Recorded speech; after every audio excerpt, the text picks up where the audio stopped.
എല്ലാവർക്കും സുഖാണെന്ന് വിശ്വസിക്കുന്നു. ഡെയിലി അപ്ഡേറ്റിലേക്ക് എല്ലാവർക്കും സ്വാഗതം. നാളെ മാർച്ച് 11-ാം തീയതിയും തുറന്നുള്ള ദിവസങ്ങളിലും നിങ്ങൾ ശ്രദ്ധിക്കേണ്ട വളരെ പ്രധാനപ്പെട്ട കാര്യങ്ങളാണ് ഈ ഒരു വീഡിയോയിൽ വ്യക്തമാക്കുന്നത്. വീഡിയോയുടെ വിശദാംശങ്ങളിലേക്ക് കടക്കുന്നതിന് മുമ്പ് കൂടുതൽ ആളുകളിലേക്ക് ഇൻഫർമേഷൻ എത്താൻ വേണ്ടി തീർച്ചയായിട്ടും നിങ്ങളൊന്ന് ഷെയർ ചെയ്യുക. ഫേസ്ബുക്കിലൂടെ കാണുന്ന ആളുകൾ ഫോളോ എന്ന ഭാഗത്ത് ക്ലിക്ക് ചെയ്യുക. വീഡിയോയുടെ വിശദമായ വിവരങ്ങളിലേക്ക് വരാം. സംസ്ഥാനത്ത് നിർത്തിവെച്ചിരുന്ന ബയോമെട്രിക് മസ്റ്ററിംഗ് ആരംഭിച്ചു. നാളെ മുതൽ റേഷൻ വിതരണം പുനരാരംഭിക്കും. മാർച്ച് മാസത്തെ റേഷൻ ഇനിയുള്ള ദിവസങ്ങളിൽ വേഗത്തിൽ വാങ്ങണമെന്ന് ഓർമ്മിപ്പിക്കുന്നു. 15, 16, 17 ദിവസങ്ങളിൽ റേഷൻ കട അവധിയായിരിക്കും.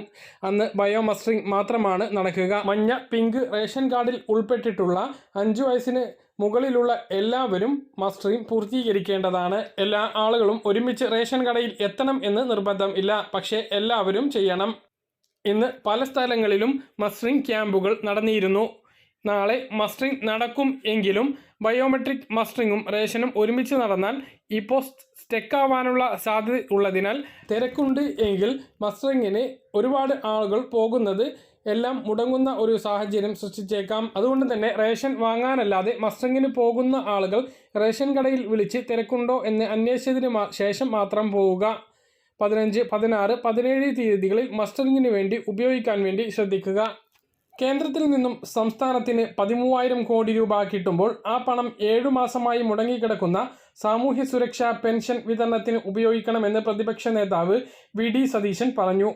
55 ലക്ഷം കുടുംബങ്ങളാണ് പെൻഷൻ വിതരണം മുടങ്ങിയതിനെ തുടർന്ന് പ്രയാസപ്പെട്ടിരിക്കുന്നത്. ക്ഷേമനിധി ബോർഡുകൾ തകർന്ന് ആനുകൂല്യം മുടങ്ങിയവരെയും ഈ തുക കൊണ്ട് സഹായിക്കണം എന്നും പ്രതിപക്ഷ നേതാവ് പറഞ്ഞു. ആശുപത്രികളിൽ മരുന്ന് വാങ്ങാൻ മെഡിക്കൽ സർവീസ് കോർപ്പറേഷനും സപ്ലൈകോക്കും പണം നൽകണം. പണം കിട്ടുമ്പോൾ സർക്കാരിന് മുൻഗണനകൾ വേണമെന്നും പ്രതിപക്ഷം ആവശ്യപ്പെട്ടു. കടമെടുപ്പിന്റെ പരിധി വർദ്ധിപ്പിക്കണം എന്നാണ് സംസ്ഥാനം സുപ്രീം കോടതിയിൽ ആവശ്യപ്പെട്ടിരിക്കുന്നത്.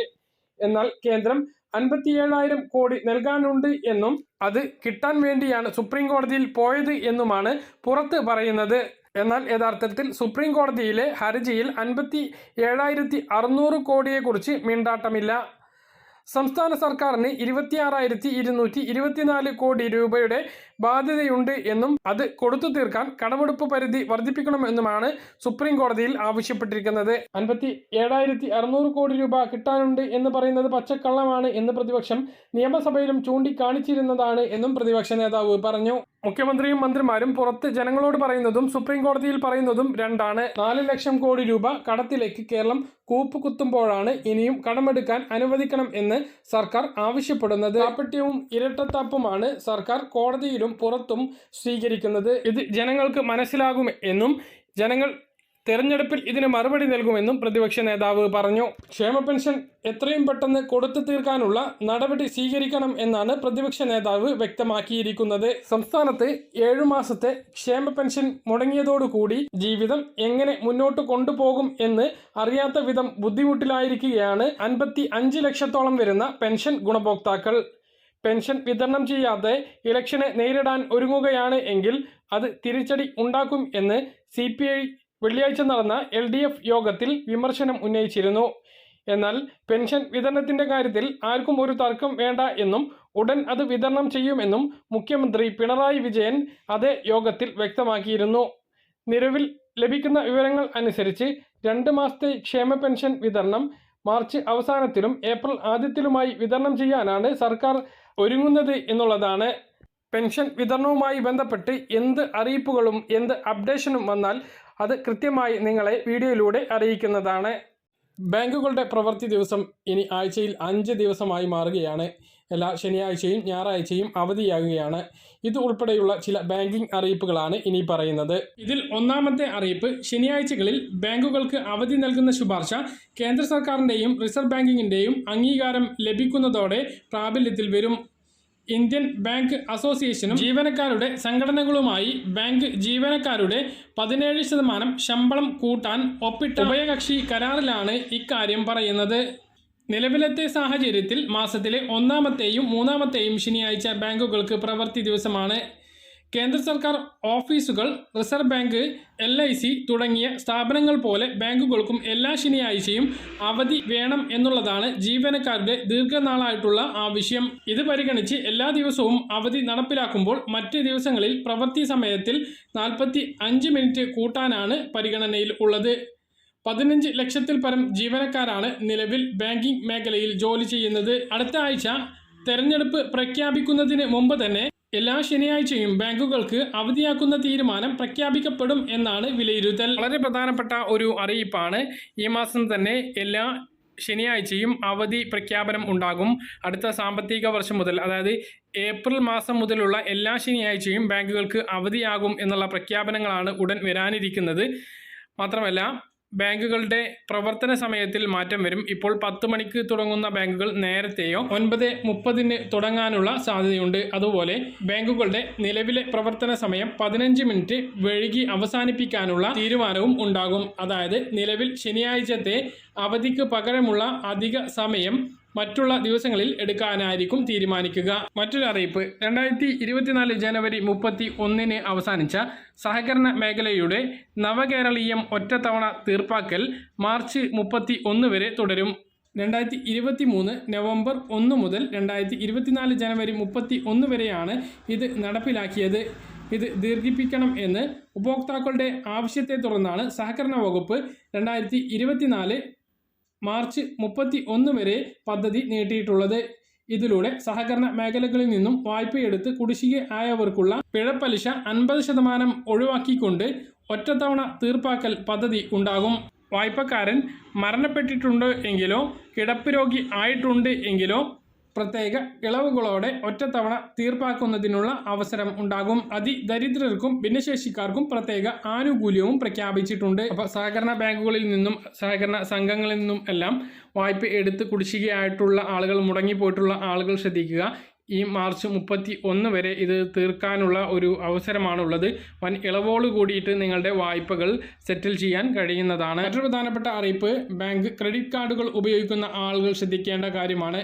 ക്രെഡിറ്റ് കാർഡ് വിതരണവും അതിൻ്റെ ഉപയോഗവും സംബന്ധിച്ച നിയമങ്ങളിൽ റിസർവ് ബാങ്ക് മാറ്റങ്ങൾ വരുത്തി.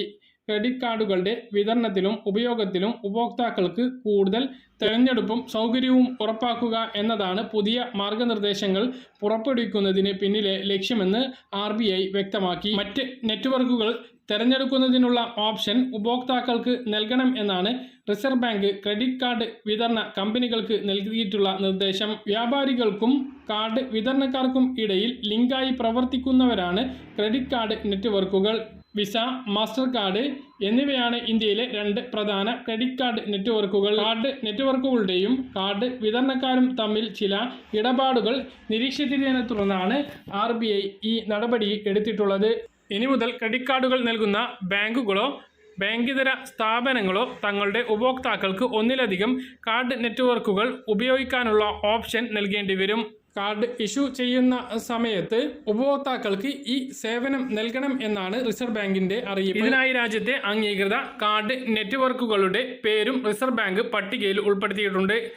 American express banking corporation, Diners club international, master card Asia, master card Pacific, NPCI, RuPay എന്നിവയാണ് പട്ടികയിൽ ഉള്ളത്. 10 ലക്ഷമോ അതിൽ താഴെയോ സജീവ കാർഡുകളുള്ള ക്രെഡിറ്റ് കാർഡ് ഇഷ്യൂവർമാർക്ക് റിസർവ് ബാങ്കിന്റെ ഈ നിർദ്ദേശം ബാധകമല്ല. പ്രധാനമന്ത്രി കിസാൻ സമ്മാൻ നിധിയുടെ 16ാം ഗഡുവിന്റെ വിതരണം 10 ദിവസം മുമ്പാണ് നടന്നത്. ഫെബ്രുവരി 28 തീയതി ഇതിൽ അംഗങ്ങളായിട്ടുള്ള ആളുകളുടെ അക്കൗണ്ടിലേക്ക് 2000 രൂപ എത്തി. ഇതുവരെ ഇതിൽ അംഗങ്ങളായിട്ടുള്ള ആളുകൾക്ക് 32,000 രൂപയാണ് എത്തിച്ചേർന്നത്. ഇപ്പോഴിതാ പുതിയൊരു റിപ്പോർട്ട് കൂടി വരികയാണ്. ലോക്സഭ ഇലക്ഷന് മുന്നോടിയായിക്കൊണ്ട് കിസാൻ സമ്മാൻ നിധിയുടെ അടുത്ത ഗഡു, അതായത് ഏപ്രിൽ, മെയ്, ജൂൺ, ജൂലൈ മാസത്തെ ഗഡുവായിട്ടുള്ള 17ാം ഗഡുവിൻ്റെ വിതരണം നേരത്തെ, അതായത് ഏപ്രിൽ മാസത്തിൽ തന്നെ ഉണ്ടായേക്കും എന്നുള്ള റിപ്പോർട്ടുകളാണ് ദേശീയ ഓൺലൈൻ മാധ്യമങ്ങളിലൂടെ വരുന്നത്. ഇതുമായി ബന്ധപ്പെട്ട വിവരങ്ങളാണ് ഈ ഒരു വീഡിയോയിൽ വ്യക്തമാക്കുന്നത്. കിസാൻ സമ്മാൻ നിധി തുക വിതരണം 16ാം ഗഡുവിൻ്റെത് 28 തീയതി, അതായത് ഫെബ്രുവരി 28 തീയതിയാണ് നടന്നത്. ഡിസംബർ, ജനുവരി, ഫെബ്രുവരി, മാർച്ച് മാസത്തെ തുകയായിരുന്നു അത്. 2023-24 സാമ്പത്തിക വർഷത്തെ അവസാന ഗഡു കൂടി ആയിരുന്നു. ഇനി 2024-25 വർഷത്തെ ആദ്യ ഗഡുവായിട്ടുള്ള 17ാം ഗഡുവിൻ്റെ തുക വിതരണം നേരത്തെ നടത്താൻ കേന്ദ്ര സർക്കാർ തയ്യാറെടുക്കുന്നു എന്നുള്ള റിപ്പോർട്ടുകളാണ് ഓൺലൈൻ മാധ്യമങ്ങളിലൂടെ വരുന്നത്. ഇതിനുള്ള ഒരു സാഹചര്യമായി അവർ ചൂണ്ടിക്കാണിക്കുന്നത് കർഷക സമരമാണ്. കർഷക സമരം ലോക്സഭാ ഇലക്ഷനിൽ കേന്ദ്ര സർക്കാരിന് തിരിച്ചടിയാകാതിരിക്കാനാണ് കർഷകരെ ഒപ്പം നിർത്തുന്നതിന് വേണ്ടി 17ാം ഗഡുവിന്റെ വിതരണം നടത്താനിരിക്കുന്നത് എന്നാണ് സൂചനകൾ. എന്നാൽ ഇത് എത്രത്തോളം നടപ്പിലാകും എന്ന കാര്യത്തിൽ ഉറപ്പില്ല. കാരണം ലോക്സഭാ ഇലക്ഷൻ മാർച്ച് 15-ന് ശേഷം പ്രഖ്യാപിച്ചേക്കും എന്നുള്ള റിപ്പോർട്ടുകളുണ്ട്. പെരുമാറ്റച്ചട്ടം നിലവിൽ വന്നാൽ ഈ തുക വിതരണം നടത്താൻ കഴിയുമോ എന്നുള്ള കാര്യത്തിൽ ഉറപ്പില്ല. അങ്ങനെയാണ് എങ്കിൽ ഇലക്ഷൻ കഴിഞ്ഞതിന് ശേഷമേ ആ 17ാം ഗഡു നമുക്ക് എത്തിച്ചേരുകയുള്ളൂ. മുമ്പ് മുടങ്ങിയിട്ടുള്ള ആളുകൾക്ക് ആ തുക കൂടി ചേർത്തായിരിക്കും 16ാം ഗഡു വിതരണം ചെയ്യുക എന്ന് പറഞ്ഞിരുന്നു എങ്കിലും അത് അങ്ങനെ ഉണ്ടായിട്ടില്ല.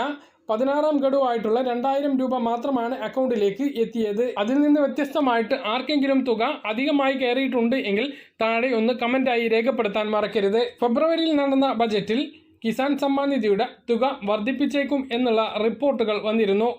നമ്മുടെ കേരളത്തിലെ BJP നേതാക്കന്മാർ തന്നെ ഇത്തരത്തിലുള്ള പ്രസ്താവനയും നടത്തിയിരുന്നു. അങ്ങനെ ഒരു പ്രസ്താവന രാജസ്ഥാൻ നിയമസഭാ തെരഞ്ഞെടുപ്പ് പ്രചാരണ വേളയിൽ പ്രധാനമന്ത്രി നരേന്ദ്രമോദിയും നടത്തിയിരുന്നു. എന്നാൽ ഈ ബജറ്റിൽ അതുണ്ടായില്ല. ഇത് ഇടക്കാല ബജറ്റാണ് എന്നും ജൂണിൽ പുതിയ ബജറ്റ് ഉണ്ടാകും എന്നും അതിൽ ആ പ്രഖ്യാപനം ഉണ്ടാകും എന്നാണ് ഇപ്പോൾ നേതാക്കൾ വിശദീകരിക്കുന്നത്. അതായത് കിസാൻ സമ്മാൻ നിധിയുടെ തുക 8 ഗഡുക്കളായിക്കൊണ്ട് വർഷത്തിൽ 8000 രൂപയോ അല്ലെങ്കിൽ 3000 രൂപയുടെ 3 ഗഡുക്കളോ വിതരണം ചെയ്യാൻ ആലോചിക്കുന്നുണ്ട്. ഇതിൽ തന്നെ സ്ത്രീ ഗുണഭോക്താക്കൾക്ക് ഇരട്ടി തുക ആക്കിയേക്കും എന്നുള്ള റിപ്പോർട്ടുകളും ഉണ്ട്. എന്തായാലും ഏപ്രിൽ മാസത്തിൽ 17ാം ഗഡു ലഭിക്കുമോ എന്ന കാത്തിരിപ്പിലാണ് കർഷകർ. ഹിന്ദി ഓൺലൈൻ മാധ്യമങ്ങളിലാണ് ഇത്തരത്തിലുള്ള റിപ്പോർട്ടുകൾ വരുന്നത്. എന്നാലും എൻ്റെ ഒരു അഭിപ്രായ പ്രകാരം കിസാൻ സമ്മാൻ നിധിയുടെ 17ാം ഗഡു ഈ ഏപ്രിൽ മാസത്തിൽ ലഭിക്കാനുള്ള സാധ്യത വളരെ കുറവാണ്. 99% അത് ലഭിക്കാനുള്ള സാധ്യതയില്ല. കാരണം ഈ മാർച്ച് മാസത്തിൽ തന്നെ പെരുമാറ്റച്ചട്ടം നിലവിൽ വരും. പിന്നെ ഇലക്ഷന് ശേഷമേ ഇത്തരത്തിലുള്ള ആനുകൂല്യ വിതരണത്തിന് സാധിക്കുകയുള്ളൂ എന്നുള്ളത് പ്രധാനമായിട്ട് ഓർമ്മിപ്പിക്കുകയാണ്. ഇലക്ഷന് മുന്നോടിയായിട്ട് കഴിഞ്ഞ ദിവസങ്ങളിലാണ്